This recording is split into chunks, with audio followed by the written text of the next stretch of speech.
বছর পেরুলেও কাটেনি উত্তরার মাইলস্টোন ট্র্যাজেডির ক্ষত। সরকারের গঠিত ৯ সদস্যের তদন্ত কমিশনের তথ্য অনুযায়ী চীনে তৈরি FT-7 যুদ্ধবিমানটিতে কোনো যান্ত্রিক ত্রুটি ছিল না। মূলত প্রশিক্ষণার্থী পাইলটের উড্ডয়ন অভিজ্ঞতার ঘাটতি এবং গ্রাউন্ড সুপারভাইজারের চরম নজরদারির অভাবেই ঘটে এই মর্মান্তিক দুর্ঘটনা। যদিও সরকার এই তদন্ত প্রতিবেদন এখনও গোপন রেখেছে।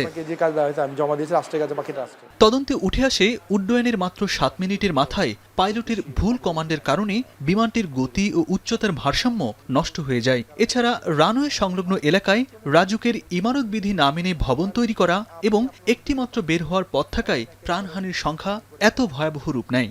যেখানে মাইলস্টোনটা আছে সেটা ফ্লাইং জোনের ভেতরে, এবং সেখানে আমাদের স্কুল কলেজের মতো এই ধরনের জনসমাগমপূর্ণ একটা স্থাপনা হয়েছে, যার ফলে যখন দুর্ঘটনাটা হলো তখন কিন্তু এখানে অনেক মানুষ মারা গেলেন, আমাদের অনেক কোমলমতি শিক্ষার্থীরা মারা গেলেন।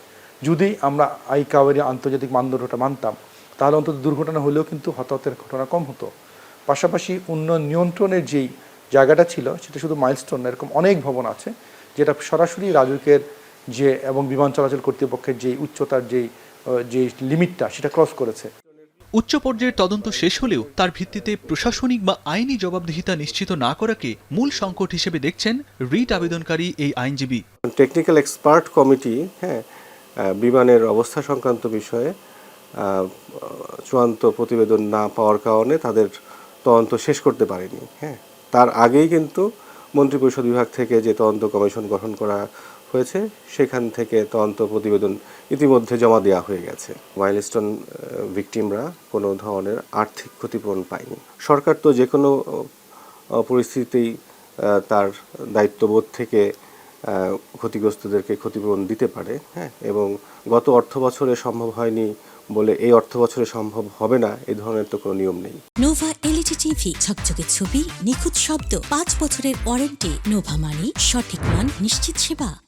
একই সাথে বিমান পরিচালনার ঘাটতির পাশাপাশি অনুমোদনহীন বহুতল ভবন পরিচালনা ও শিক্ষার্থীদের জীবনের ঝুঁকি তৈরির কারণে সংশ্লিষ্ট কর্তৃপক্ষকে বিচারের মুখোমুখি করার দাবি সুপ্রিম কোর্টের এই জ্যেষ্ঠ আইনজীবীর।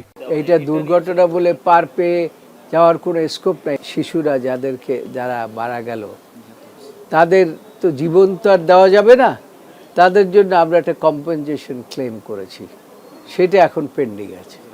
একটা পরিবার শেষ হয়ে গিয়েছে, অনেকের একটাই মাত্র মনে করেন ছেলে, সেই পরিবারটা তো শেষ হয়ে গেছে না, সেই জন্য এটার প্রকৃত বিচার হতে হবে।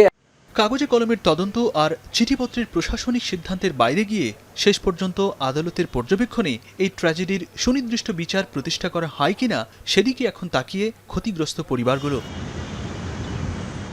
ইমদাদুল আজাদ, এখন, ঢাকা।